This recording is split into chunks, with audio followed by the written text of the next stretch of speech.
Rio de Janeiro with its harbor like a fallen star, and the curve of its beaches with their names like songs. Flamengo, Botafogo, Copacabana. Rio isn't what it was.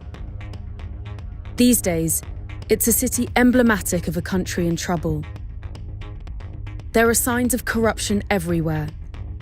From the football stadium rebuilt for the World Cup with dirty money, to the bay choked with pollution because corrupt officials never cleaned it. Then there's the violence. Last month, 28 were shot dead by the city's police in the bloodiest favela raid in Rio's history. And to top it off, the city's hospitals are struggling to cope with COVID-19. This is just one city in a country of more than 211 million people. But the problems it faces are felt nationwide. I think it's going to be a really complicated and tense couple of years. It's something that the whole world should be paying attention to. Despite all this, thousands of Brazilians were on the street last month to show their support for right-wing president Jair Bolsonaro, a former army captain famous for his racist, sexist and homophobic comments.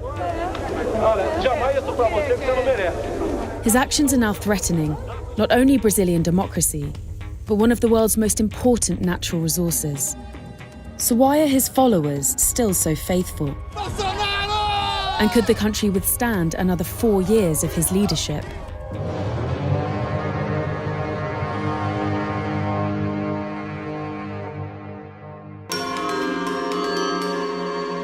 Coronavirus has taken a terrible toll on Brazil. In April, the country suffered the highest rate of COVID deaths of any nation on Earth. And many blame President Jair Bolsonaro for letting it get this bad. He famously dismissed the virus as nothing more than flu that wouldn't affect a strong man like him.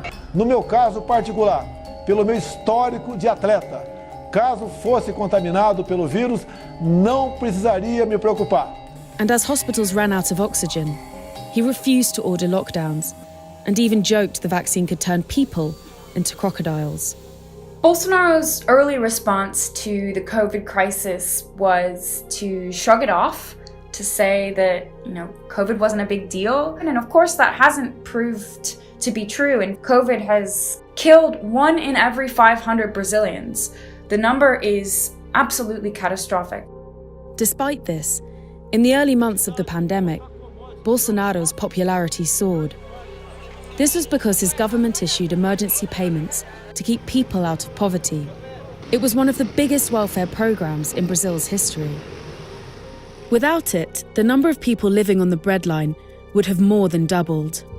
Whereas by the end of 2020, 1 million people had been lifted out of poverty. These policies led to almost godlike worship of Bolsonaro among some people. This is Barra de Pojuca, a town near Salvador in the northeast of Brazil. It's one of the poorest parts of the country, with the highest rates of unemployment. But that doesn't matter to Senor Antonio. His family runs the town fish stall, and he is a local politician and passionate Bolsonaro supporter. Sim, eu acho que Deus deu, eu acredito que Deus deu para a gente aqui, nós brasileiros, presidente para dar freio no desgoverno, em tudo. E nunca nem sonhei de ver, de sonhar de aparecer homem desses aí. Então eu acho que é uma chance que Deus deu a gente. Senor Antonio is just one of the tens of millions of Brazilians who voted for Bolsonaro in 2018 when he was elected with 55% of the vote. But just 10 years ago, it would have been unthinkable that someone like Bolsonaro would take power here. Brazil was riding high. The country was led by a progressive government headed by a woman, Dilma Rousseff.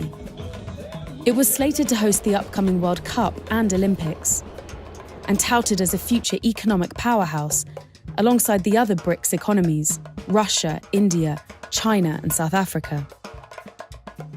The economy was booming, Over the course of 2010, GDP grew by 7.5% and poverty was falling. But then things started to change. In 2014, the country fell into a deep and lasting recession, partly caused by the end of the commodities boom and financial mismanagement by Ms. Rousseffi's Workers' Party. The main consequence of the economic crisis was this perception, this increased perception that the political class was inefficient and didn't have the capacity to deal with those problems. Alongside this, the Workers' Party, or PT, was engulfed in a huge corruption scandal known as Lava Jato, or car wash, after the petrol station where it was first uncovered. You know, it wasn't a huge surprise to people that there was corruption going on, but what was a massive shock was the scale of it. Dozens of companies were bribing the state oil firm, Petrobras, to get government contracts, and that money was then being funneled to all sorts of different political parties. Into this came Bolsonaro, a little-known congressman who made much of his military credentials as a former army captain. He promised to bring back order to the corrupt system. What elected him in the end wasn't so much the policies that he promised, but really this rebellion against what had been there before him. We are going to drain the swamp. Bolsonaro also borrowed heavily from Donald Trump's playbook. Like Trump, he used social media to rally support and position himself as a plain-speaking man of the people. Amigos, boa noite. Jair Bolsonaro. Even if his views were deeply offensive. Respeito homossexual. Eles é que tem que nos respeitar. Não fazem nada. Eu acho que nem para procriadores serve mais. He appealed to conservative voters by promising to restore family values. And key to his election success were evangelical churches. Brazil is the world's largest Catholic country, but evangelical Protestantism is predicted to become the biggest religion here in just over 10 years' time. Back in Barra de Tijuca, worshippers at one local church are among the many evangelicals who voted for him. Cromilda is Senor Antonio's sister-in-law and has been a member of the church since she was 7. Eu acredito que é tesouro. Minha fé é meu maior tesouro. And she was proud to vote for Bolsonaro as a man of faith. Que infelizmente tem alguns que se desviam, mas eu prefiro ficar com aqueles que continuam nos representando. But now he's been in power for a few years, Cromilda is starting to question if Bolsonaro is the best man to lead Brazil, particularly given how he has handled the pandemic. Para mim, não foi a maneira certa. Não sei diretamente dizer foi esse, porque cada um se justifica, mas vidas foram perdidas e não foram pouco. Não foram. E como a gente, quando vota em nossos representantes, queremos que eles, quando vê tal coisa, nos defenda e procure os recursos que é para nós. E não foi assim. Quando os recursos chegou, muitas pessoas já tinham morrido e outros estavam prejudicados. E eu não acredito que se começasse mais cedo, teria resolvido sim. Cromilda is not alone in her assessment. In recent months, Bolsonaro's popularity rating has dropped to below 30%, the lowest since he came to power. This is partly because the economic aid in the early days of the pandemic has now dried up. And the reality of Brazil's economic situation is setting in. Despite GDP recovering more strongly than expected, unemployment has hit an 18-year high. And now that the government payments have stopped, the poverty rate is higher than it has been for over a decade. But Bolsonaro shows little enthusiasm for the kind of interventions needed to get the economy back on track. So in Bolsonaro's first year in office, they did manage to do a really important pensions reform, but then after that, the other reforms sort of stalled. He was done doing unpopular economic proposals. And so, you know, this whole economic agenda really just stayed on the table. But Bolsonaro's policy decisions do not just affect Brazil. Some have a bearing on the welfare of the entire planet. Brazil is home to the Amazon rainforest. And although deforestation in the Amazon had been rising since 2012, it shot up when he took office. A lot of the damage that has been done, it's irreparable. He cut the budget of the environmental ministry. He, forced out a lot of the most competent staff. And then he also sent a really powerful message to people who are involved in deforestation, which was that it's okay with me. And the effect of that has just been catastrophic. His record on corruption is equally dire. 2 of his sons are being investigated for corruption. This has led him to abandon anti-corruption reforms and make deals with parties tainted by the Lava Jato scandal, in the hope this will save his sons from prison and himself from impeachment. The question is this damage that can be reparable? Is this, the kind of a situation that someone else can come in and sort of fix what he has broken? And I think that this is really the main question going forward. Brazil's democracy is still young, and there are positive signs that it will survive Bolsonaro. The country's institutions have managed to hold him in check. Congress and the Supreme Court have blocked some of his more extreme proposals, such as allowing gun-owning Brazilians to openly carry firearms.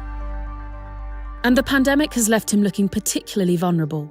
Congress is now investigating his handling of COVID-19, which could hurt Bolsonaro in the next election. And people are on the streets calling for his impeachment. I don't think Bolsonaro is going to be able to undermine democratic institutions in the country, because what we've been observing is that as he attacks democracy and opposes democratic institutions, he's getting progressively more isolated. He's having a really hard time governing. Bolsonaro has tried to shore up his power through the military. But they may soon have to choose between him and democracy. The next election in 2022 promises to be a political showdown, as Luiz Inácio Lula da Silva, or Lula, the most popular Brazilian president to date, has hinted he will run again. But Bolsonaro has already indicated that should he lose the election, he would not go quietly. And the events that played out on Capitol Hill earlier this year could be repeated in Brazil.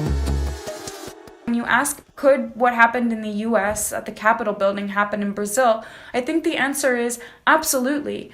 And what we don't know is whether it would turn out the same way, whether in the end the democratic institutions would be able to sort of take control. So while Brazil has so far survived Bolsonaro's onslaught, the greatest challenge to its democracy may well be yet to come.